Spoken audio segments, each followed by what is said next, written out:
வணக்கம். இது இங்கே என்ன சொல்லுது பாட்காஸ்ட். நான் ஸ்வர்ணா. இன்றைக்கி நாங்கள் உங்கள் கூட ஷேர் பண்ணிக்க போகிற விஷயம் என்ன அப்படின்னா, செல்ஃப் அவேர்னஸ்ன்ற ஒரு விஷயத்தை பற்றி பேசலான்னு இருக்கோம். நம்ம கூட பேசுகிறதுக்கு வணக்கம். தமிழ் நெஞ்சங்களுக்காக அமெரிக்காவிலிருந்து ஆறுமுகம். நல்லா இருக்கே. அமெரிக்காவிலிருந்து ஆறுமுகம். இந்தியா போயிட்டா என்ன பண்ணுவீங்க? இல்லை, எஸ்.வி. சேகரோட ஒரு நாடகத்தில் வரும், அது அமெரிக்காவில் அருக்காணி அப்படின்னு ஒரு நாடகம் போடுவார். அதுலேருந்து சுட்டது இது. ஓகே, சொல்லுமா, செல்ஃப் அவேர்னஸ் என்ன? செல்ஃப் அவேர்னஸ்னால் உங்களை நீங்கள் புரிஞ்சுக்கிறது. அவ்வளோதான், முடிஞ்சு பாட்காஸ்ட். இது எவ்வளோ ஈஸியாக இருக்குது. இப்படி நல்லா இருக்குல்ல, செல்ஃப் அவேர்னஸ். அவ்வளோதான், சிம்பிளாக இருக்குல்ல. உங்களை அறிஞர் பொருள் கூறுக, ஒரு மார்க் பாஸ்வேர்டு. இதுவே 30 மார்க்குக்கு இப்போ நீங்கள் எழுதணும். எழுதுங்க, 30 நிமிஷத்துக்கு பேசணும். ஆமாம். ஓகே, செல்ஃப் அவேர்னஸ் புக்கு படித்தோம் நம்ம ரெண்டு பேருமே. ஆக்சுவலி நீங்கள் ஒரு புக்கு படித்தோம், ரெண்டுமே சேம் டாப்பிக்கை பேசுறதுனால. ரெண்டும் வேறு வேறு புக்கு, ஆனால் ரெண்டுமே ஒரே விஷயத்தை தான் பேசியிருந்தது. ஆமாம்.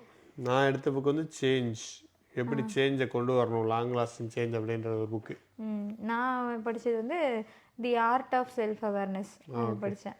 ஆமாம், இந்த புக்கில் சேஞ்சில் என்ன சொல்லியிருக்காருன்னா, நீங்கள் சேஞ்ச் இப்போ நியூ இயரும் வந்திருக்கு, அதனால் ஆல்ரெடி அதாவது நம்ம இதை கேட்டுட்ருக்கவங்க யாராவது நியூ இயர் ரெசல்யூஷன் வச்சா கண்டிப்பாக விட்டுருப்பீங்கன்னு நம்புகிறேன். ஏன்னா 99% விடுறாங்கன்னு கேள்விப்படுறோம். ஸோ ஏன் சேஞ்சை நம்மளால் தக்க வைக்க முடியலை அப்படின்னு அவர் சொல்கிறாருன்னா, நம்ம வந்து ரிசல்ட்டை சேஞ்ச் பண்ண பார்க்குறோம், அண்டர்லைன் பர்சனை நீங்கள் சேஞ்ச் பண்ணுங்க அப்படின்னு சொல்கிறார் அவர். நீ யாருன்னு நீ என்ன நினைக்கிறியோ அதை தான் நீ பண்ணுற. ஸோ அதை நீ சேஞ்ச் பண்ணிட்டா ரிசல்ட் ஆட்டோமேட்டிக்காக சேஞ்ச் ஆயிரும். இப்போ நம்ம என்ன செய்கிறோம், என்னால் ஜிம்முக்கே போக முடியாது நம்ம நினச்சிக்கிட்டே இருப்போம். நான்லாம் வெயிட்டை குறைக்கவே முடியாதுங்கன்னு ஒரு சைடு நினச்சிக்கிட்டு, இன்னொரு சைடு வெயிட்டை குறைப்போன்ட்டு ஒரு ரூலை போடுவோம், ஒரு டார்கெட்டை வைப்போம். அது நடக்காது. நம்மளால் முடியுன்றது அந்த பேஸ் இதை சேஞ்ச் பண்ணுங்க அப்படின்ட்டு ஆத்தர் சொல்கிறாரு. நான் சொல்கிறேன், அது நல்லா இருந்தது. அவர் சொல்லியிருப்பார், அவரோட ஒய்ஃப் வந்து இருப்பாங்களாம். அவங்கள மீட் பண்ணி கல்யாணம் பண்ண போகிற டைம் நினைக்கிறேன், கல்யாணம் பண்ணதுக்கப்புறம் நினைக்கிறேன். அவங்க வீட்டில் வந்து அவங்க வந்து நீங்கள் காலையில் எந்திரிக்கவே மாட்டேன், நீ ரொம்ப சோம்பேறி அப்படின்னு சொல்லிகிட்டே வளர்த்துருக்காங்க. அது அப்படியே அதை நம்பிருச்சு. ஒரு ஆவரேஜ் ஸ்டூடெண்ட் அப்படின்னு சொல்லிட்டாங்களாம். நீ எல்லாம் இடத்த படிக்க போகிறப்பா அப்படின்ற மாதிரி டெய்லி சொல்லி அது வந்து மார்னிங் எந்திரிச்சாலே ரொம்ப சொங்கி மாதிரி தெரியுமா, அப்படியே தெரிஞ்சுக்கிட்டே இருந்திருக்கு. லைக் படிப்பும் ரொம்ப சில ஃபெயில் ஆகி பாஸ் ஆகி அப்படி இப்படி வந்திருக்கு. ஸோ ஒரு கல்யாணம் ஆனதுக்கப்புறம் ரொம்ப என்ன இன்டெலிஜென்ட்டாக இருக்காளேன்னு நினச்சிட்டு இவர் சொல்லியிருக்காரு. சொன்ன உடனே அப்போ இவர் புக் எழுதியிருக்காருல, அதனால் அவர் புக்கை பேசியிருப்பார் போல், மோட்டிவேஷன் டாக் பெப் டாக் கொடுத்துருக்காரு போல் அந்த பொண்ணுக்கு. அந்த அது வந்து அப்புறம் வந்து ஆமாம், உங்கள் வீட்டில் ஒன்று இப்படி சொன்னதுக்காங்க, ஆனால் நீ அதை நம்ப தேவையில்லை, நீ அதை எக்ஸ்ப்ளோர் பண்ணி பாரு, நீ யார் எது சொல்ல நம்பாத, நீ எக்ஸ்ப்ளோர் பண்ணுன்னு சொல்லிட்டு அதை எக்ஸ்ப்ளோர் பண்ணியிருக்கு. காலையில் எழுந்திரிச்சிருக்கு, காலையில் எழுந்திரிச்சு அதுக்கு பிரிஸ்காக தான் இருந்திருக்கு உண்மையிலே. கொஞ்ச நாள் கஷ்டப்பட்டுருக்கு, அப்புறம் எந்திரிச்சா பிரிஸ்காக இருக்குது, ரொம்ப ஃப்ரெஷ்ஷாகி டே காலையிலே ஸ்டார்ட் பண்ணிடுவோம். இப்போல்லாம் ஸ்டார்ட் பண்ணி நல்லா படித்து மார்க்கும் நல்லா நல்ல கிரேட் வாங்கிச்சுன்னு சொல்லியிருந்தார் அவர். ஸோ அதனால் நீங்கள் யார் சொன்னாலும் நம்பாதீங்க, நீங்கள் என்ன நினைக்கிறீங்களோ அப்படின்றத பற்றி. ஸோ இங்கே செல்ஃப் அவேர்னஸ் எங்கே வருதுன்னா, இதுதான் செல்ஃப் அவேர்னஸ் அப்படின்னு சொன்னா சொல்லுவாங்க. இப்போ இல்லை, கிட்டத்தட்ட அதே தான் இந்த புக்லேயும் சொல்லியிருந்தாங்க. ஆனால் அந்த செல்ஃப் அவேர்னஸ்ன்றது அவங்க நிறைய டேர்ம்ஸ்லாம் யூஸ் பண்ணியிருந்தாங்க. இன்டர்னல் எக்ஸ்டர்னல் அந்த மாதிரி. இன்டர்னல்ன்றது என்னென்னா, உங்களை நீங்கள் எப்படி பார்க்குறீங்க, நீங்கள் யாருன்னு நீங்கள் உங்களுக்கான ஒப்பீனியன் என்ன இருக்குன்றது. எக்ஸ்டர்னல்ன்றது மற்றவங்க உங்களை எப்படி பார்க்குறாங்க, மற்றவங்களுக்கும் அந்த நீங்கள் இல்லாமல் இந்த சொசைட்டிக்கும் உங்களுக்குமான ரிலேஷன்ஷிப், சொசைட்டின் இந்த சென்ஸ் எல்லாமே, மற்றவங்க நீங்கள் பழகிறவங்க வைக்கிறவங்க எல்லாமே, அந்த இது ரெண்டையுமே நம்ம எந்த அளவுக்கு இருக்கோம். சில பேருக்கு வந்து ரெண்டுமே லோவாக இருக்குமா, இன்டர்னலும் லோவாக இருக்கும், அது ரெண்டுமே புரிதல் இல்லாமல் இருக்கும். அப்போ அவங்களுக்கு என்னென்னா எதுவுமே பிடிக்காது. அவங்க ஒர்க்கு, அவங்க ரிலேஷன்ஷிப்பு, அவங்களோட டெய்லி ரொட்டீனு எல்லாமே ஒரு வெறுப்போடையும் கடுப்போடையும் என்னத்துக்கு தான் செய்கிறோமோ, எதுக்கு தான் இப்படி இருக்கோமோ அப்படின்னு இருக்கிறப்போ, இதை வந்து நம்ம ஆக்சுவலி ஏன் நமக்கு இப்படி இருக்குன்றதை நம்ம புரிஞ்சுக்கிறதுக்கு நம்ம கொஞ்சம் அனலைஸ் பண்ணி நம்ம என்ன தப்பு எல்லாம் பார்த்தோன்னா நமக்கு அது சொல்யூஷன் கண்டுபிடிக்க முடியும். ஆனால் கண்டுபிடிக்க மாட்டோம். ஏன்னா சொல்யூஷன் வந்து கண்டுபிடிச்சிட்டோன்னா, அதாவது ஏன்ற ரீசனை கண்டுபிடிச்சிட்டோன்னா அதுக்கு ஒரு ஆக்ஷன் எடுக்க வேண்டியிருக்கும்ல. அந்த ஆக்ஷன் வந்து ப்ராபப்ளி உங்களை நீங்கள் மாற்றிக்க வேண்டியதாக இருக்கும், அல்லது இன்னும் எஃபர்ட் போட வேண்டியதாக இருக்கும், அல்லது ரிலேஷன்ஷிப்பில் வந்து பிரச்சனை இருக்குன்னா அந்த ரிலேஷன்ஷிப்பில் ஒரு முக்கியமான முடிவு எடுக்க வேண்டியதாக இருக்கும். இந்த மாதிரி எதுக்காக வேணாலும் இருக்கலாம். இதெல்லாம் ஒரு பெரிய சேஞ்ச் இல்லை. இந்த சேஞ்சுக்கு ஒரு பயம் நமக்கு இருக்கும். இதெல்லாம் ஒரு பெரிய முடிவு, ஸ்கேரியான முடிவு. இதை நம்ம சடனாக எடுத்துட முடியாது. அதை நம்ம பண்ணுறதுக்கு ஒரு பயந்துக்கிட்டு நம்ம எங்கே போயிருப்போம்னா டிஸ்ட்ராக்ஷன்ஸ்குள்ளே போயிடுவோன்னு சொல்கிறாங்க.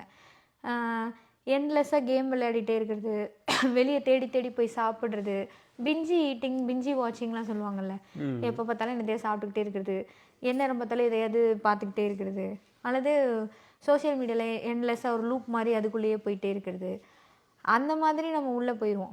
இது வந்து அந்த ரெண்டுமே லோவாக இருக்கவங்க அந்த மாதிரி அந்த முடிவுகளையும் எடுக்காமல் என்னென்னும் புரிஞ்சிக்காமல் அதுலேருந்து தப்பிக்கிறதுக்கு எஸ்கேப் ஆகிறதுக்கான ஒரு வழியாக டிஸ்ட்ராக்ஷனுக்குள்ளே போயிடுது.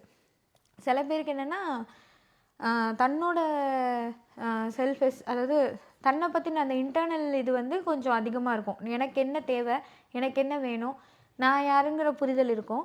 ஆனால் இந்த சொசைட்டி என்னன்றது ஒரு புரிதலே இருக்காது. அப்போ அவங்க எப்படி இருப்பாங்கன்னா, நான் தான் ரைட்டு, நான் சொல்கிறது தான் கரெக்டு, நீ சொல்கிறது எல்லாமே தப்புன்னு மற்ற எல்லா ஒப்பீனியனையும் அப்படியே உதறி தள்ளிடுவாங்க. அண்டு யாருடைய ஒப்பீனியனுக்கோ அல்லது யாரும் சொல்கிறதுக்கோ ரெஸ்பெக்டே பண்ண மாட்டாங்க. அப்போ அவங்களுக்கு ஆப்வியஸாக அந்த மற்றவங்க கூட இருக்க ரிலேஷன்ஷிப்பில் ஒரு உராய்வு ஏற்படுத்திகிட்டே இருக்கும், அவ்வளோ பிரச்சனை வந்துகிட்டே இருக்கும். சில பேர் எப்படின்னா எக்ஸ்டர்னலில் ஸ்ட்ராங்காக இருப்பாங்க, ஆனால் இன்டர்னல் தனக்கு என்ன தேவை, தனக்கு என்ன வேணுன்ற புரிதலே இருக்காது. ஆனால் மற்றவங்க என்னெல்லாம் சொன்னால் நம்ம என்ன பண்ணால் அவங்களாம் நம்மளை குட்டு சொல்லுவாங்கன்ற மாதிரி, அந்த மாதிரி அவங்க நம்மளை பாராட்டுவாங்கன்ற மாதிரி விஷயங்களை வந்து தெரிஞ்சு வச்சுப்பாங்க. ஸோ அவங்க பீப்புள் ப்ளீசர்ஸ் ஆயிடுறாங்க, மற்றவங்களுக்காகவே எல்லாம் பண்ணிக்கிட்டே இருக்கு. இந்த மாதிரி நிறைய கேட்டகரிஸ் இருக்குது. அப்படி அந்த மாதிரி இதை பற்றி அவங்க பேசுகிறாங்க. நீங்கள் ரேண்டமாக இந்த புக் எடுத்து படிச்சிங்க. நான் வந்து ஏன் எடுத்து படித்தேன்னா, இந்த செல்ஃப் அவேர்னஸ்ன்றது வந்து நானே சம்டைம்ஸ் என்னை பற்றி யோசிச்சு பார்க்கல. நம்ம எப்பயுமே நம்மளோட ஸ்டோரி சொன்னோன்னு வச்சுக்கோங்களேன், யாராக வேணா இருக்கட்டும், நம்மளோட ஸ்டோரியை இன்னொருத்தவங்களுக்கு சொல்கிறோன்னா நம்ம தான் அதில் நல்லவங்களாக இருப்போம். மற்ற எல்லாமே இல்லை தப்பு தப்பு, அவங்க அப்படி பண்ணிட்டாங்க அதனால இப்படி ஆயிடுச்சு, இப்படி நடந்துருச்சு அதனால இப்படி ஆயிடுச்சு. இன்கேஸ் நானே தப்பு பண்ணேன்னு சொன்னால் கூட ரொம்ப பாலிஷ்டாக தான் அதை கொண்டு போவோம். அவங்க அப்படி பண்ணதுனால அப்படி பண்ண வேண்டியதாக போச்சு, அது அந்த மாதிரி தானே கொண்டு போவோம். ஸோ இது மாதிரி தான் எனக்கு நடந்த ஒரு பேடான இன்சிடெண்ட்டை சொன்னால் கூட அதில் நான் கொஞ்சமாவது குட்டு தான் சொல்லுவோம். ஸோ இப்படி பண்ண வேண்டிய அப்படி இருக்கையில் உண்மையில் அப்படி இல்லை.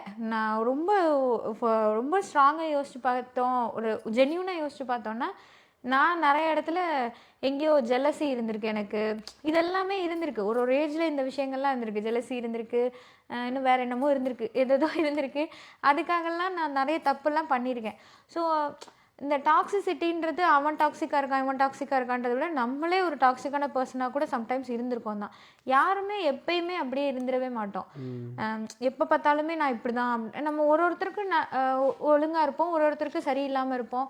ஸோ அந்த மாதிரிலாம் பண்ணுறோம்ல, இதெல்லாம் பற்றி யோசிக்கல தான் அந்த செல்ஃப் அவேர்னஸ்ன்னு ஒரு அதை பற்றி ஏதாவது புக் இருக்கா அப்படின்னு சொல்லி தேடி பார்த்தேன். அப்படி தான் நான் சும்மா உட்காந்து யோசிச்சுட்டு இருக்கேல அப்படின்ற மாதிரி தான் அதை எடுத்து ரொம்ப நாளாக எனக்கு அதை பற்றி படிக்கணும்னு ஒரு ஆசை, அதனால நான் எடுத்து படித்தேன். நல்ல புக்காக தான் இருக்கு. எனக்கு இந்த எல்லா நேரமும் நம்ம ஒரே மாதிரி இருப்போம் அது சொன்னேன்ல, ஒரே மாதிரி இருக்க மாட்டோன்றது.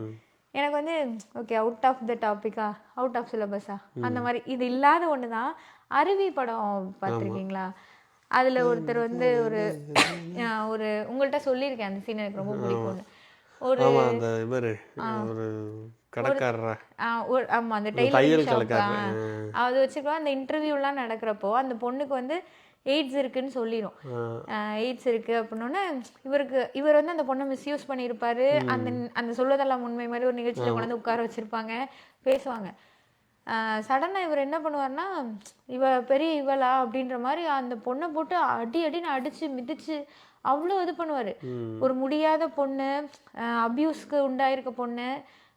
அது வந்து என்ன சொல்லுன்னா, நீங்கள் போங்க அவங்களுக்குலாம் ஒன்றும் இல்லை அப்படின்ற மாதிரி ஒரு இதாக சொல்லிடுவோம் அந்த பொண்ணு. நீ எப்படி என்னை இங்கே கூட்டு வந்து உட்கார வச்சு இந்த மாதிரிலாம் பேசிட்டு இதெல்லாம் பண்ணலாம் அப்படி சொல்லிட்டு அப்படியே போட்டு அடின்னு அடிச்சிடுவார். ரொம்ப மோசமான ஆள் இவர் அப்படின்னு நமக்கு தோணும். அவள் என்ன பண்ணிடுவான்னா கன் எடுத்துட்டு சுட்டுருவேன்னு அப்படியே பயந்து உட்காந்துருவாரு. இப்போ என்ன சொல்லுவான்னா, நீ கடைசியாக எப்போ அழுதன்னு எனக்கு சொல்லு, நான் அவனை விட்டுறேன் அப்படி சொல்லுவார். அப்போ அவர் ஒரு கதை சொல்லுவார். எனக்கு அந்த ஹோல் படத்துலேயே இன்றைக்கும் அந்த சீன் பார்த்தா ரொம்ப பிடிக்கும். அவர் என்ன சொல்லுவாருன்னா, அவங்க ஊரில் வந்து ஒரு கிழவி வந்து கிழத்து கடையோ ஏதோ ஒன்று சொல்லுவார். 2 பக்கமும் வந்து தோசை இருக்கும். கிழத்து தோசையோ ஏதோ சொல்லுவார் அது பேர். கீழே ஒரு தோசை, நடுவில் கொஞ்சம் வெல்லம், மேலே மறுபடியும் தோசை, அந்த மாதிரி வச்சு ஒரு டிஷ் அந்த கிழவி வந்து சுட்டு கொடுக்கும். அது ரொம்ப இனிப்பாக இருக்கும், நல்லாயிருக்கும். ஒரு அந்த கிழவி பேர் அது அந்த மாதிரி தான் ஏதோ ஒன்று சொல்லுவார். கிழத்து கிழவியோ ஏதோ சொல்லுவார். அந்த கிழவி வந்து செத்து போச்சு. அப்போது ஊர்லேருந்து ஃபோன் பண்ணாங்க, இந்த மாதிரி அந்த கிழவி செத்துருச்சுன்னொன்னே நாங்கள் எல்லோரும் போய் அதுக்கு யாருமே கிடையாது, அதனால் அதை நாங்கள் தான் எல்லாம் இது பண்ணோம். இப்போ கீழே விறகு, மேலே அந்த கிழவி, அதுக்கு மேலே விறகுன்றப்போ அது சுட்டு கொடுத்த அந்த தோசை எனக்கு ஞாபகம் வந்துருச்சு. அந்த 2 தோசைக்கு நடுவில் உள்ள வெள்ளம் மாதிரி அந்த 2 விறகுக்கு நடுவில் அந்த கிழவி இருக்குன்னு பார்த்தப்போ என்னை தாங்கிக்க முடியலன்னு அழுதேன்னு அழுவார். ஸோ இந்த எமோஷன் பாருங்களேன். ஒரு ஒரு ஒரு ஒரு பொண்ணை அப்யூஸ் பண்ணியிருக்கான், அது எய்ட்ஸ் இருக்குன்னு தெரிஞ்சும் அவளை போட்டு அந்த அடி அடிக்கிறான். இந்த மனுஷனுக்குள்ளே தான் சின்ன வயசில் அந்த பார்த்த ஒரு பாட்டி செத்து போனதை வந்து நான் சாப்பிட்ட தோசையோட கனெக்ட் பண்ணி ஒரு வயசான கிழவி, அது வயசாகி செத்து போயிருக்கும் அந்த கிழவி, அதுக்கு யாரும் இருக்காது, அதை யாரும் இல்லாதனால இவங்க எடுத்து போட்டு எல்லா வேலையும் செஞ்சுருப்பாங்க. ஸோ அந்த கிழவி செத்து போனதை அவனால் ஏற்றுக்க முடியாமல் அவர் சின்ன பிள்ளை மாதிரி அழுவான். அப்போ அது இது அவ்வளோ அழகாக அந்த ஹியூமன் எமோஷன்ஸ் சொல்லியிருப்பாங்க. நம்ம எல்லாருமே இப்படி தான், இவனா இப்படி பண்ணான்ற மாதிரி மோசமான வேலைகளும் நமக்கு, மோசமான தாட்ஸும் மோசமான வேலைகளும் அதுவும் நமக்கு வரும். அதே சமயத்தில் இந்த மாதிரி இதுக்கெல்லாமல் அழுவாங்கன்ற மாதிரி ஒரு சாஃப்ட் சைடும் இருக்கும். ஸோ எல்லாருமே இப்படி தானே. அது ஞாபகம் வந்துச்சு எனக்கு.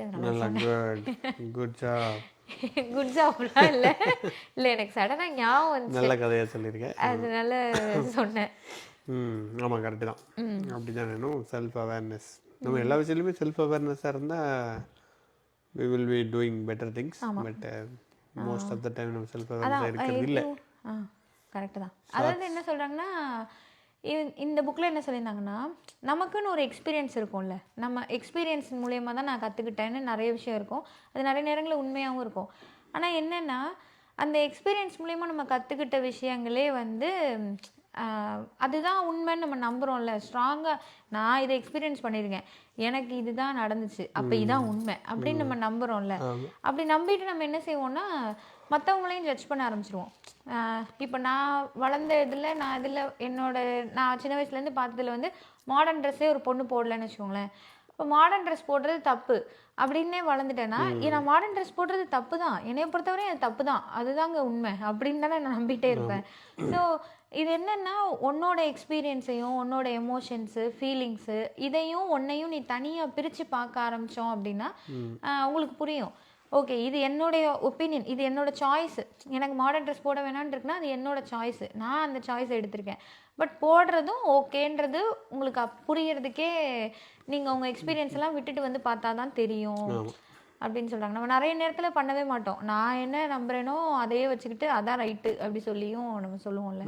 அந்த மாதிரி self awareness, that is true.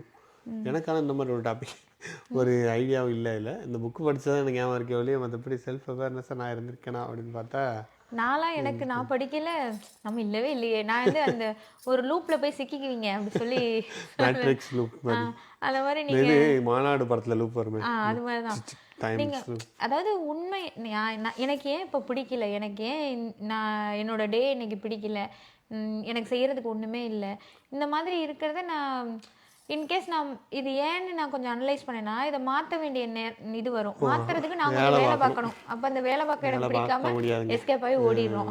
So இன்னொன்று கூட நான் நமக்குள்ள ஒரு கான்வர்சேஷன் வரும். இப்போ நீங்கள் சொல்லுவீங்கல்ல, நான் வந்து எப்பயுமே நான் என்ன சொல்லுவேன்னா, ஆறு வந்து ரொம்ப ரெஸ்பான்சிபிளான ஆள், நான் ரொம்ப ரெஸ்பான்சிபிள்.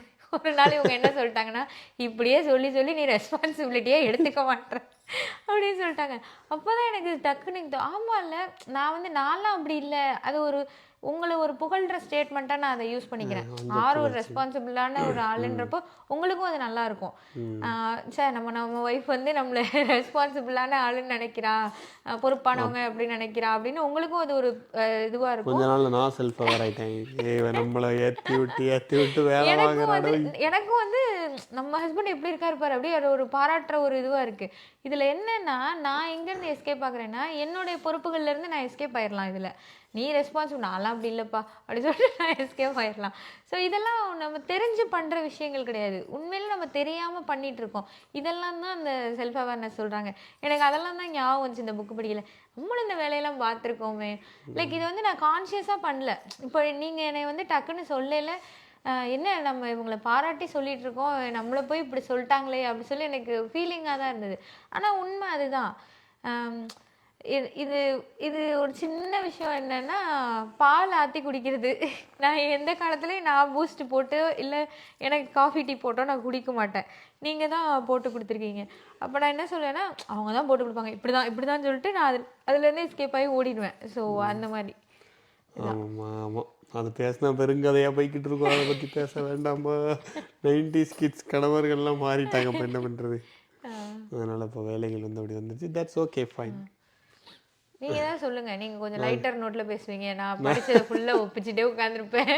லைட்டர் நோட்டில் பேசுகிறதெல்லாம் இல்லை, பேசுறதுக்கு டாபிக் இல்லையா? நான் சீரியஸாக சொல்லிருப்பேன். இப்போ செல்ஃப் அவேர்னஸ் 3 வகைப்படும். இப்போ சொன்னது நீ அப்படிலாம் சொல்லலையே, கரெக்டாக சொன்னேன். லைஃப் எக்ஸ்பீரியன்ஸை சொன்னேன், நீ என்ன பண்ணுன்ற சொல்கிற. நான் வந்து அது சொல்கிறது கரெக்டு தான். நீ சொல்லு, போட்டோம் நல்லா. நீ தான் ஃபார்மில் இருக்கம்மா, ஃபார்ம் இழந்து இந்த அந்த காலத்தில் கிரிக்கெட்லாம் சொல்லுவாங்க, ஃபார்மை இழந்தது மகிழ்ச்சி அளிக்கிறது. கிரிக்கெட் சச்சின் டெண்டுல்கர்லாம் வந்துட்டு பேசுவார், என் ஃபார்முக்கு வந்தது மகிழ்ச்சி அளிக்கிறது, எனக்கு இந்த மாதிரி இதை எழுதி வளர்ந்து விளையாடுவான்ற மாதிரி. நம்ம வந்து நீ ஃபார்மில் இருக்க அடிச்சு ஆடி, நான் வந்து சிங்கிள் தட்டி கொடுத்துட்டேன்னா நீ ஆடிடணும். உனக்கு கிரிக்கெட் தெரியாது, பட் இருந்தாலும் சுத்தமாக தெரியாது. அப்போ சிங்கிள் தட்டுறேன், நீ வந்து ஆடி. நான் வந்து ஆமாம் ஜாமி படம் வில்லுப்பாட்டு மாதிரியா? ஆமாம்.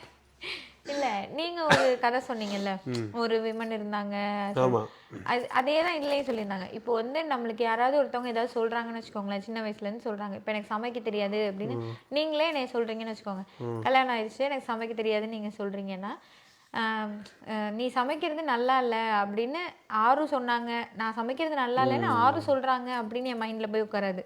நான் சமைக்கிறது நல்லா இல்லை அப்படிதான் அப்படியே போயிடும். வருஷக்கணக்கில் அது போகையில எனக்கு சமைக்க வராது, எனக்கு சமைக்கவே தெரில அப்படின்னு நீங்கள் சொன்னதை ஃபிக்ஸ் ஆகி உண்மையாகவும் அது மாற ஆரம்பிச்சிடும். ஸோ அதை தான் சொல்கிறாங்க, நீ ஒர்த்லெஸ்ன்னு இன்னொருத்தவங்க சொல்கிறாங்கன்னா அது உன் மைண்டில் ஐ எம் ஒர்த்லெஸ்ன்னு மட்டும்தான் உள்ளே போய் ஃபிக்ஸ் ஆகும். நான் ஒர்த்லெஸ்ன்னு அவன் சொன்னான் அப்படின்லாம் போய் ஃபிக்ஸ் ஆகாது. ஸோ இந்த மாதிரி எக்ஸ்டர்னல் ஃபேக்டர்ஸ் இருக்குல்ல, மற்றவங்க சொல்கிறது, நீங்கள் சும்மா உங்களையே யாரும் சொல்லியிருக்க வேணாம், ஒரு காமனாக ஒரு கூட்டத்திலேருந்து நீங்கள் பேசல யாரோ ஏதோ சொன்னது கூட உங்களுக்கு கனெக்ட் ஆகி நான் இப்படி தான் நமக்குள்ளே ஒரு இதாயிரும். ஸோ அதெல்லாம் நீங்கள் புரிஞ்சுக்க ட்ரை பண்ணணும் அப்படின்ற மாதிரி. அதான் இதில் நிறைய விஷயம் என்னென்னா நம்மளுக்கே தெரியாது நம்ம இப்படி தான் பண்ணுறோம் அப்படின்றது. இதெல்லாம் மக்களே சொல்லிவிட்டு ஒரு கோடி கூட செலவழிச்சு பணம் எடுத்து திட்டுறீங்க, என்னது இந்த உலகம் நீ தோத்துட்டேன்னு சொன்னாலும் நல்லா இல்லைன்னா நல்லா இல்லை தானே சொல்லுவாங்க. இது என்ன இந்த டைலாக் நம்ம முடியுமா? எனக்கு அந்த டைலாக் தெரியாது. தோத்துட்டு நீயா தோக்குற வரைக்கும் நம்பாத அப்படின்னு சொல்லுவார் தலைவர். அது தலைவர் எல்லாமே எனக்கு தலைவர், அவர் தலைன்னு சொல்லக்கூடாதுன்னு சொல்லியிருக்காரு. அஜித் குமார் கடவுளே ஏதோ சொல்ல அதுவும் சொல்லக்கூடாது அப்படின்னு சொல்லியிருக்காரு. இப்போ எதுக்கு அதோட கோர்த்து விடுறீங்க? அதாவது பைக் ரேசிங்லாம் ஜெயிச்சிருக்காரு, ஒரு வாழ்த்துக்களை போடுறது. வாழ்த்துக்கள் தெரியாது, அதெல்லாம் நான் பார்த்ததில்லை. பைக் பார்த்தது இல்லையா? இல்லை பார்த்தேன். சரி வாழ்த்துக்கள். கார் ரேஸுமா? வாயிலடி ஓகே கார் ரேஸ் நானே மறந்துட்டேன் பார்த்தியா? இவங்க எதுக்கு இப்போ அஜித் ஃபேன்ஸ் எல்லாம் வம்புக்கிறாங்க? வம்புக்கெல்லாம் இருக்கலாமா? என்னம்மா நானே அஜித் ஃபேன் தான். ஓகே நான் ஜஸ்ட் வந்து சொன்னேன், இல்லை அந்த இது அந்த இது அப்படி கனெக்ட் பண்ணணும்ல, அதுக்கு தான் நான் அந்த ஆமாம் போடணும்ல. இல்லை இதில் இன்னொன்று இருக்குது. ஸோ அது மாதிரி மற்றவங்க வந்து உங்ககிட்ட சொன்னாதான்றதெல்லாம் கிடையாது. அவங்க ஜாலியாக நான் இப்படி தாங்கன்னு சொன்னாலும் சில பேர் எப்படி இருப்பாங்கன்னா, நீ சொன்ன மாதிரி தான், அந்த ஃபஸ்ட்டு சொன்ன மாதிரி தான், நான் நினைக்கிறதாங்க உலகம் அப்படின்ற மாதிரி, நான் நினைக்கிறதாங்க ரூலு, அதுதாங்க ரியாலிட்டி அப்படின்ற மாதிரி இருப்பாங்க. நான் அப்படி இருக்கிறவங்ககிட்ட நம்ம சில தடவை பேசினா தெரிஞ்சிடும், பட் சில தடவை ஏதாவது நமக்கு உங்களுக்கு காமனான விஷயங்கள் சொன்னாங்க, நம்ம அதை நம்பிடும். அவங்க எனக்கு இப்படி தாங்க இருக்குது அப்படின்ற மாதிரி சொல்லிடுவாங்க. நம்ம அதை அதுதான் ரியாலிட்டி போல் அப்படின்னு சொல்லிட்டு நம்ம அதை அப்படியே நம்பிடும். அப்போ நம்ம எக்ஸ்பெரிமெண்ட் பண்ணி பார்க்கும்போது தெரியும் அது அப்படி இல்லை, நமக்கு வேற மாதிரி இருக்கும், நம்மளோட டோட்டலி டிஃப்ரெண்ட் அப்படின்றது நமக்கு தெரியும். அதனால நமக்கு நடந்ததுனால நமக்கு சொல்ல முடியும். நடந்திருக்கு. யாராவது எதாவது சொல்லல, ஓகே அவங்க சொன்னாங்க. இது மெயினாக எங்கே நடக்கும்னா, இப்போ நீங்கள் ஒரு குழந்தையெல்லாம் வளர்க்குறீங்க, உங்களுக்கு ஒரு வயசுல 2 வயசுல குழந்தை இருக்குன்னா, இன்னொருத்தவங்க சாப்பிடவே மாட்டாங்க, குழந்தைன்றாங்க, ஓடி 4 வயசு 5 வயசு சாப்பிட்றோம், பசிச்சா இன்னும் சாப்பிட மாட்டாங்க, இல்லை எனக்கு இது லேட்டராக புரிய வந்துருச்சு. கரெக்ட். ஏன்னா எல்லாரும் சாப்பிட மாட்டான்னு எல்லா பேரண்ட்ஸும் சொல்லும்போது இவங்க சாப்பிட மாட்டாங்கன்னு. ஆனால் எனக்கு அப்புறம் தான் நானே யோசித்தேன், ரூம் போட்டு யோசித்தேன் உட்காந்து, உங்களெல்லாம் தள்ளி விட்டுட்டு நானே யோசிக்கும் போது எனக்கு தெரிஞ்சுது. பசிச்சா என்ன பண்ணும் ஒரு குழந்தை, ஒரு நாள் பட்னி போடுவோம், என்னதான் பண்ணுறாங்கன்னு பார்ப்போன்னா அவனா சாப்பிட்றான். சிம்பிள். அது இல்லாமல் போட்டுக்கிட்டு அஞ்சு மிஞ்சம் நின்னோம். அப்புறம் ஒருத்தங்க அவங்க குழந்தை சாப்பிட மாட்டாங்கன்னு சொன்னேன். அவங்ககிட்டையும் கேட்டேன், அவளை பட்னி போட்டு பார்த்துருக்கீங்களா ஒரு நாள் அப்படின்னு. என் குழந்தைய நான் எப்படிங்க பட்னி போடுறது அப்படின்ட்டாங்க. ஸோ அதனால் பசிச்சா சாப்பிட தான் செய்யும் எல்லா குழந்தையும். இது உண்மை. நம்ம எதையோ பண்ணிவிட்டு உங்கள் பாட்காஸ்ட் வேறு நிறைய டாட்லர் மாம்ஸ்லாம் கேட்பாங்க, ஏன் சிறப்பு என்னன்னா குழந்தை இந்த சாப்பிட்றதுன்னு இல்லை, எல்லாமே இது எல்லாத்துலேயுமே ஒரு ஒப்பீனியன் இருக்கு.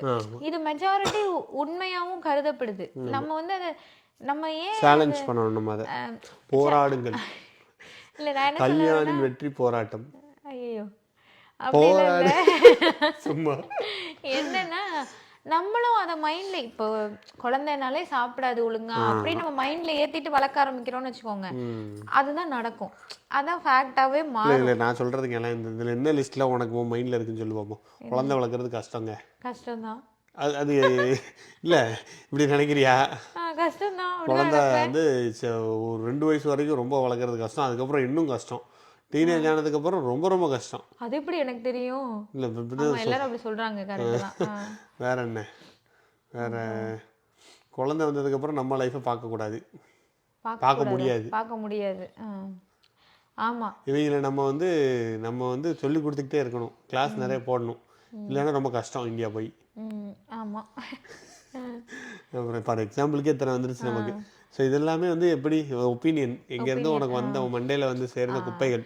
இப்போ என்னன்னா இங்க ஆக்சுவலா இந்த குழந்தைங்க படிக்கிறது சொல்லுவாங்க தான், இந்த ஊர்ல சயின்ஸ் அண்ட் மேக்ஸுக்கு இம்பார்ட்டன்ஸ் கொடுக்கறது இல்லை. ஸோ இங்க இருக்கிற குழந்தைங்க இந்தியா போச்சுன்னா கொஞ்சம் அவங்க ஸ்ட்ரகிள் பண்றாங்க அப்படின்றது எனக்கு மோஸ்ட்லி எல்லாருமே சொல்லியிருக்காங்க. நான் ஒரு நாள் இவங்க கிட்ட சொல்லல, டேட்டா இருக்கா, நீ எத்தனை பேர்கிட்ட கேட்ட, உனக்கு எத்தனை பேர் இதெல்லாம் சொன்னாங்க, கரெக்டாக எனக்கு பர்சன்டேஜ் வைஸ் சொல்லு, இப்படியெல்லாம் என்ன கேட்டாங்க. எனக்கு யோசிச்சு பார்த்தா ஒரு 2-3 பேர் இதை சொல்லியிருக்காங்க. அந்த 2-3 பேரும் அவங்களுக்கு தெரிஞ்சவங்களாம் சொன்னாங்கன்னு சொன்னாங்க. இதெல்லாம் வச்சு நான் இதை ஃபேக்ட்ரின்னு எப்படி ஒத்துக்கிறது, ஒத்துக்க மாட்டேன். என்ன இவங்க நம்ம இவ்வளோ சீரியஸாக ஒரு விஷயம் சொல்லிட்டு இருக்கோம். இது என்னன்னா பொதுவான கருத்து, இங்கே எந்த பேரண்ட்டை கேட்டாலும் இதான் சொல்கிறாங்க. இதுதான் மைண்ட்ல வச்சுட்டு நம்ம உள்ள போகல, அது ஃபேக்டாவே மாறிட்டே வருது.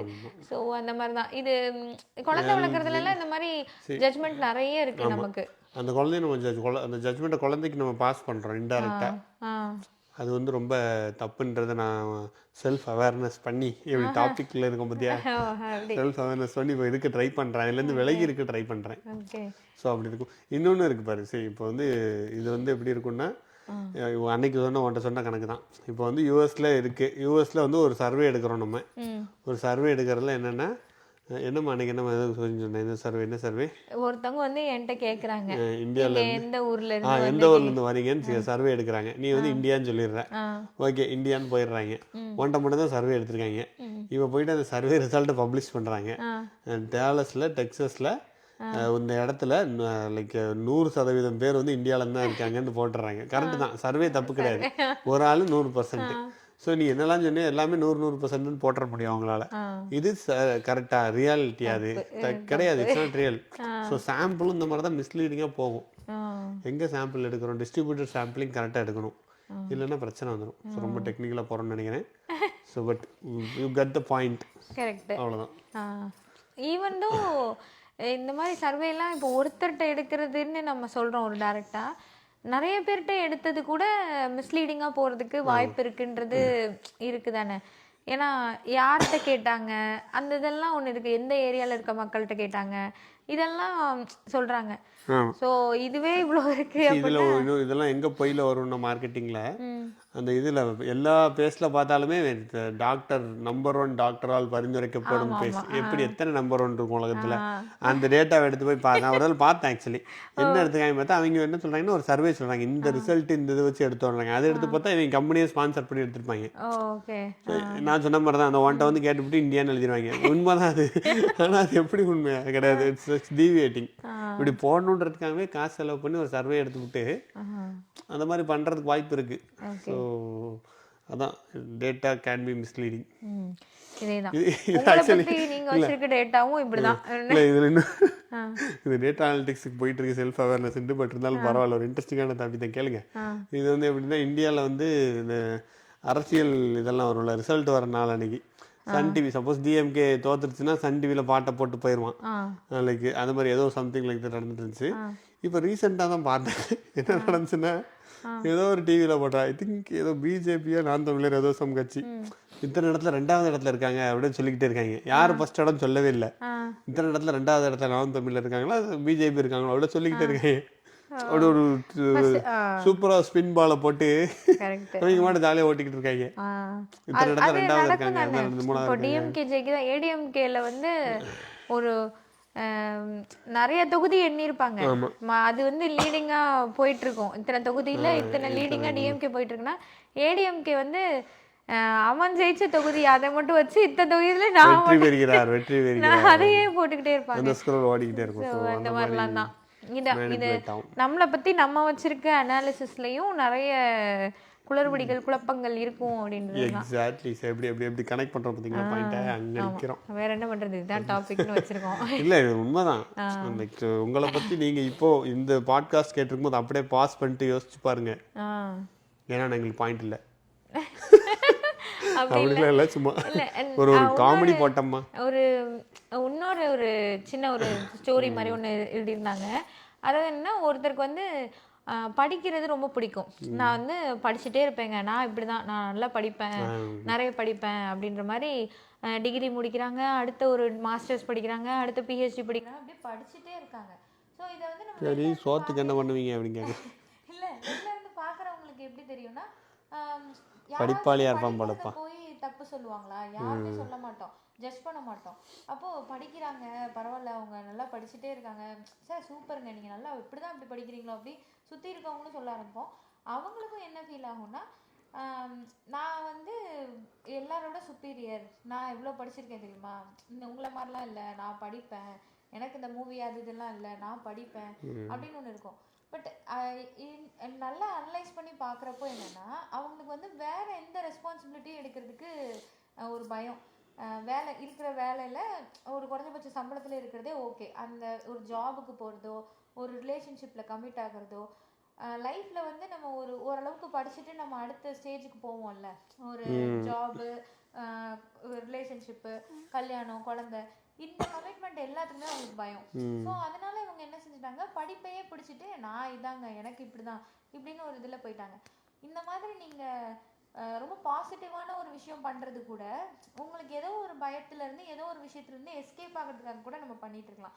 அதை வந்து நம்ம ரொம்ப போல்டுன்னு நினைப்போம். நானே சில விஷயங்கள் சொல்லுவேன், நான் இப்போ அது சொல்கிறது இல்லை, அதனால எனக்கு மறந்துருச்சு எதை பற்றி சொல்லுவேன்னு. இப்போ நல்லவளா மாறிட்டாங்க. அப்படிலாம் ஏதாவது இருக்கும், என்ன இருக்குன்னு தெரியல. இப்போ கல்யாணம் இப்போ நம்ம வந்து அனலைஸ் பண்ணி தப்புகளை தானே அனலைஸ் பண்ணிட்டு இருக்கோம், இப்போ இருக்க தப்பு தெரியல. இல்லை இப்போ கல்யாணம் புதுசில் நான் எப்படி சொன்னேன், நான் இப்படி தான், எனக்கு இப்படி இருந்தால் தான் பிடிக்கும், இந்த மாதிரி நான் ஏதோ சில விஷயங்கள்லாம் சொல்லுவேன். அப்புறம் எனக்கே கொஞ்சம் லேட்டரான்னு பார்த்தா அப்படிலாம் ஒன்றும் இல்லை. நான் என்ன நினச்சேன்னா, நான் இப்படி தான் நினைக்கிறது வந்து ஒரு போல்டான ஆக்டு, நான் இப்படி தாங்கன்னு ஒரு டிஃபைன் பண்ணி வச்சுட்டு எனக்கு பிடிச்சதே நான் பண்ணிக்கிட்டு இருக்கேன், அது ரொம்ப போல்டான ஆக்டுன்னு நான் நினைப்பேன். ஆனால் வேறு ஏதோ ஒன்றுலேருந்து தப்பிக்கிறதுக்காகவோ வேறு எது மேலேயோ எனக்கு பயம்ன்றது இது பண்ணி வர்றதுக்காகவோ தான் நான் இப்படி ஒரு இதை நான் க்ரியேட் பண்ணி வச்சுக்கிறேன். ஸோ அதுவும் இதில் சொல்லுவேன். இதில் என்னென்னா, இந்த படிச்சுட்டே இருக்கிறது தப்பு, அப்போ இந்த மாதிரி படிச்சுட்டே இருக்கவங்கலாம் பயந்தாங்குழி அப்படி கிடையாது. நீ உனக்கு என்னன்றதை புரிஞ்சுக்கிட்டு அகெயின் அந்த சாய்ஸை நீங்கள் எடுக்கலாம். இல்லை எனக்கு ஜாபை விட இதுதான்றதை புரிஞ்சு நீங்கள் ஒரு சாய்ஸ் எடுக்கிறீங்க, அந்த ஆப்ஷன் சூஸ் பண்ணுறீங்கன்னா, உங்களால் ஃப்ரீயாக ஒரு விஷயத்த சூஸ் பண்ண முடியுது அப்படின்னா அது வேறு. ஆனால் லைக் ஃபார் எக்ஸாம்பிள், இந்த குழந்தை பிறந்தா வேலைக்கெல்லாம் பெண்கள் போக முடியாது, இல்லை போகணும், ரெண்டுமே வச்சுக்கலாம். இது வந்து ஒரு சொசைட்டி என்ன சொல்லுதுன்றதை வச்சு நான் அந்த ஒப்பீனியனை மண்டையில் வச்சுட்டு, இல்லைங்க நான் வந்து 2 குழந்தை ஆயிடுச்சு, ஒரு குழந்தை ஆயிடுச்சு, என்னாலலாம் வேலைக்கு போக முடியாதுன்னு எல்லாரும் சொல்கிறாங்கன்னு நான் மைண்டில் வச்சுட்டு போகாமல் இருக்கிறது அல்லது போகிறது. இது இல்லாமல் நான் யார், எனக்கு என்ன வேணும், என் ஃபேமிலி என்ன, இதை வந்து நான் என்னையும் என் எமோஷன்ஸையும் பிரித்து பார்த்து அதுக்கப்புறம் நான் சூஸ் பண்ணுறது அகெயின் நான் வேலைக்கு போக வேணான்னு கூட சூஸ் பண்ணலாம். ஆனால் ஒன்று நீ புரிஞ்சுக்கிட்டு சூஸ் பண்ணுறியா அப்படிங்கிறதான் கொஸ்டின். ஸோ எந்த டெசிஷனுமே இங்கே ரைட்டு தப்புன்றது இல்லை, நீ அதை எப்படி சூஸ் பண்ணியிருக்கன்றது தான். ஸோ அந்த செல்ஃப் அவேர்னஸ் உங்களுக்கு இருக்கணும் அப்படின்னு. கரெக்ட். அந்த புக்கில் இதெல்லாம் போட்டிருந்தாங்க, எக்ஸசைஸுக்கெலாம் போட்டிருந்தாங்க. இது இப்போ நீங்கள் யோசிச்சு பாருங்கள், ஏதாவது ஒரு எடுத்துக்கோங்க. நான் இப்படி இருக்கேன் பிகாஸ் வை, எந்த ரீசன்னால் அப்படின்ட்டு போட்டிருந்தாங்க. அதை போட்டு ப்ராக்டிஸ் பண்ணுங்கன்னு போட்டிருந்தாங்க. ஸோ நீங்கள் வேணால் ப்ராக்டிஸ் பண்ணி பாருங்கள். அந்த புக்கு பேர் என்ன? சேஞ்சுன்னு இருந்துச்சு, மற்றபடி பார்க்கல, ஃபுல்லாக பார்க்கல. லைப்ரரியில் ரேண்டம் எடுத்த புக்கு. சேஞ்ச் இஸ் பவர்ஃபுல்லாக அது ஒன்றும் தெரில. நான் வந்து self awareness, art of self awareness அந்த மாதிரி புக்கு. இது வந்து நான் ஆக்சுவலாக கொஞ்சம் தான் படித்தேன், ஃபுல்லாலாம் படிக்கல. அவனுக்கு கொஞ்சம் தான் படித்தேன். இன்ட்ரடக்ஷனும் அதுக்கப்புறம் அந்த சாப்டர்ஸும் படிக்க ஆரம்பித்தேன். ஆனால் ரொம்ப நல்லா தான் இருந்தது. நம்ம நான் இதுதான் நம்ம ஒன்று வச்சுருப்போம்ல, அதுவே கரெக்டாக தான் இருக்கான்னு நீங்கள் அனலைஸ் பண்ணி பார்க்க வேண்டியது. அது மேக்ஸிமம் தப்பாக இருக்கும், பார்த்துட்டு வாங்க அப்படின்றது தான். ஸோ இது என்ன சொல்லியிருந்தாங்கன்னா, இந்த செல்ஃப் அவேர்னஸ் உங்களுக்கு இருந்துச்சு அப்படின்னா நீங்கள் ரொம்ப ஹாப்பியாக, ஒரு கான்ஃபிடென்ட்டாக, அந்த மாதிரி நிறைய இதன் மூலயமா உங்களுக்கு அது என்ன சொல்லுவாங்க, ஜாலி ஜாலி குத்தாலி இல்லை பெனிஃபிட்ஸ். உங்களுக்கு பெனிஃபிட்ஸ் அது வந்து இவ்வளோ இருக்கும், நீங்கள் அப்படிலாம் தான் இருக்கீங்களா அப்படின்றத வந்து அதில் கேட்டிருப்பாங்க. பார்த்துக்கோங்க அப்படின்னு சொல்கிறாங்க. ஆமாம். ஓகே, அவ்வளோ நல்லா டாபிக் பேசிச்சா? பேசியாச்சுன்னு நினைக்கிறேன். ஆமாம், ஓகே தான், தட்ஸ் ஃபைன். சரி, அதே மாதிரி நீங்கள் இந்த புக்கெல்லாம் படிச்சிங்களோ இல்லையோ, அந்த அருவி படத்தில் போய் அந்த சீன் பாருங்க, எனக்கு ரொம்ப பிடிக்கும். உண்மையிலே எப்படி இப்படி எழுதினாரு அப்படி சொல்லி நான் ரொம்ப யோசிக்கிற ஒரு சீன். அவர் அடுத்து படம் எடுத்து ரிலீஸ் பண்ணார், ஓடலை இல்லை? ஆமாம், ஓடலை. என்ன படம் எடுத்தார் தெரியல. வால் வால்னு எடுத்தார், கரெக்ட். ஆமாம், வால் அந்த படம் அவ்வளோ வெள்ளமா ஒரு மாதிரி தெரியல. ஒரு கதையை நம்ம சொல்றதை விட அந்த மாதிரி சின்னதா ஒரு எமோஷன்ஸ் வெள்ளந்தி மனசுடதா இரவாச பாட்டோட எல்லா எபிசோட்லயும் ஒரு பாடல் உங்களுக்காக, ஒரே ஒரு லைன் மட்டும் உங்களுக்காக, உங்களோட காது நல்லா இருக்கணுன்றதுக்காக.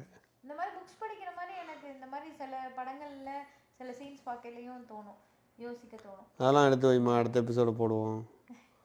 சரி, எனக்கு பிடித்த சீன்கள் அப்படின்னு சூப்பர் சீன்கள்னு போடுவோம் சன் டிவியில், நல்லாயிருக்கும்.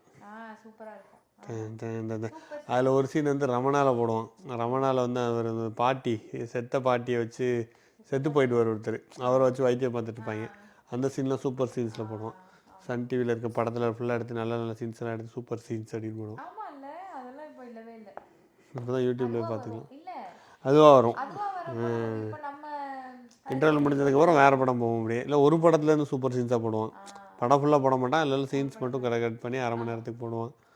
நல்ல விஷயங்கள் இருக்கும். ஸோ அந்த மாதிரியான பல நாங்களும் சூப்பர் சீன்ஸ்னு அடுத்த ஒரு எபிசோட் வருது உங்களுக்காக. இதுவே என் கட்டளை சாசனம்.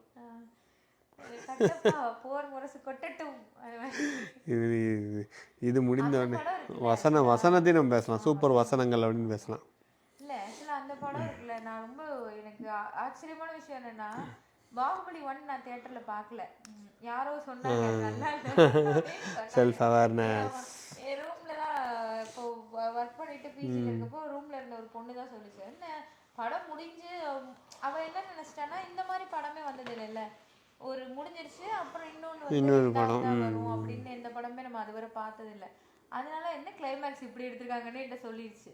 நானும் வந்து அவங்க நல்ல படம், அப்புறம் நான் பார்த்தா ரொம்ப என்னடா இவ்வளோ சூப்பராக இருக்குது இந்த படம் அப்படி சொல்லிட்டு செகண்ட் பார்ட்லாம் வந்து ஃபர்ஸ்ட் டே போயிடணும், காலையிலேயே போயிடணும் அப்படின்னு சொல்லிட்டு, அதாவது சோஷியல் மீடியாவில் இது கட்டப்பையன் பாகுபலியை குத்துனாருன்றது வர்றதுக்கு முன்னாடி நான் போய் படம் பார்த்தணும்னு போய் பார்த்தேன். அப்போ பார்த்தா பிரபாஸ் வந்து இன்ன வரைக்கும் எனக்கு பிரபாஸ் நடிச்சு அந்த படம் தான் நல்லா தெரியும். ஸோ ஆனால் என்னன்னா அவர் வர்றதுக்கு அவ்வளோ ஒரு சவுண்டு, அவ்வளோ மக்கள் வந்து கத்துறாங்க. எனக்கு ரொம்ப ஆச்சரியமா இருந்தது, ஒரு தெலுங்கு டப்பிங் படத்துக்கு இவ்வளோ பேர் இவ்வளோ இதாக வரவேற்பு கொடுக்குறாங்கன்னா கண்டென்ட் அப்படி அந்த படம். ஸோ அந்த படம் நல்லா இருக்கு. இப்போ சொன்னேன், இப்போலாம் நிறைய படம் எல்லா லாங்குவேஜும் பார்க்குறாங்க, பட் அப்போ ஃபர்ஸ்ட் இதுதானே. கரெக்ட். ஓகேம்மா, நன்றி சொல்லி முடிச்சு வணக்கம். இது என்ன சொல்ல இந்த எபிசோட இதோட முடிச்சுக்கிறோம். இந்த எபிசோட் உங்களுக்கு எப்படி இருக்கு அப்படின்ற கருத்துக்களை எங்களுக்கு இன்ஸ்டாகிராமில் டிஎம் பண்ணுங்க. அண்ட் இங்கே என்ன சொல்லுது பாட்காஸ்ட்டை ஃபாலோ பண்ணுங்கள். அதுக்கப்புறம் ரேட்டிங் கொடுங்க. நன்றி, வணக்கம்.